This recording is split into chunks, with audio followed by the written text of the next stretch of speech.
ED दफ्तर में आज राहुल गांधी पेश हुए, जिसका कांग्रेस पार्टी के कार्यकर्ताओं ने जमकर विरोध किया। कार्यकर्ताओं ने जमकर सड़कों पर गदर काटा और ईडी दफ्तर तक का घेराव करने जाने लगे तो पुलिस ने सबको हिरासत में ले लिया। ईडी दफ्तर में आज राहुल गांधी पेश हुए, जिसका कांग्रेस पार्टी के कार्यकर्ताओं ने जमकर विरोध किया और बवाल काटा। नेशनल हेराल्ड मामले में ईडी क्या कार्रवाई कर सकती है, आइए जानते हैं सुप्रीम कोर्ट के वरिष्ठ वकील रविंद्र कुमार से।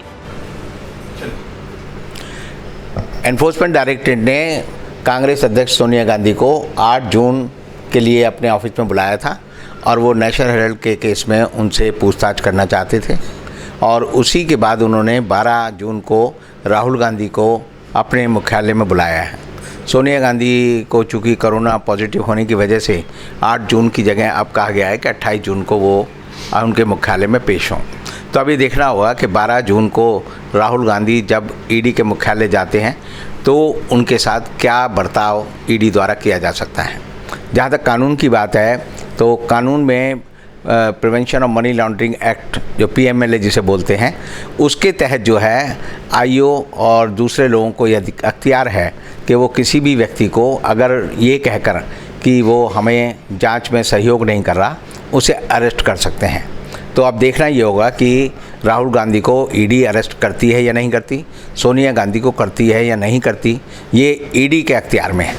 ईडी की कार्यप्रणाली को समझने के लिए आप पहले ये समझिए कि जो पुलिस का आईओ होता है, जो पुलिस रूल्स के अंतर्गत इन्वेस्टिगेशन करता है CRPC और IPC के अंदर, उसको ज़्यादा अख्तियार हैं, जबकि CBI, PMLA, serious fraud investigation agency, NIA, इनके जितने भी आईओ होते हैं उनके अख्तियारात, उनकी ताकत बड़ी कम होती है क्योंकि उन्हें अपनी फाइल जो है वेटिंग के लिए अपने सुपीरियर अफसरों को भेजनी पड़ती है और सुपीरियर अफसर से होते हुए वो जो DG या डायरेक्टर जो सबसे नंबर 1 है उस तक जाती है और फिर वहाँ से फाइल वापस आती है। तो एक तरह से आप ये समझ सकते हैं कि NIA हुई, ED हुई, CBI हुई और सीरियस फ्रॉड इन्वेस्टिगेशन टीम, ये सारी जो विभाग हैं ये वित्त मंत्रालय के अंतर्गत आते हैं अधिकतर और इसमें केंद्र सरकार का पूरा हस्तक्षेप होता है और ये मानकर चलिए कि जो भी फैसला होता है वो केंद्र सरकार में प्रधानमंत्री और गृह मंत्री के स्तर पर होता है और इसीलिए अगर राहुल गांधी को अरेस्ट करते हैं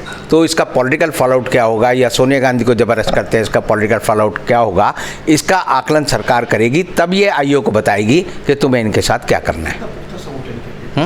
नेशनल हेराल्ड मामले में सोनिया गांधी और राहुल गांधी को ईडी के समन भेजने के विरोध में कांग्रेस पार्टी आज देश भर में प्रदर्शन करने जा रही है। कांग्रेस की ओर से लगातार भेजे जा रहे नोटिस के विरोध में जिन कार्यक्रमों की रूपरेखा बनाई गई है उसमें विरोध प्रदर्शन और ईडी दफ्तर तक मार्च निकालना भी शामिल है। दिल्ली से लेकर उत्तर प्रदेश और दक्षिण में केरल और तमिलनाडु तक अलग अलग राज्यों में पार्टी के तमाम नेताओं को प्रदर्शन की जिम्मेदारी सौंपी गई है। इस दौरान सभी कांग्रेस नेता और सरकारी एजेंसियों की कार्रवाई को लेकर केंद्र सरकार पर हमलावर रहेंगे।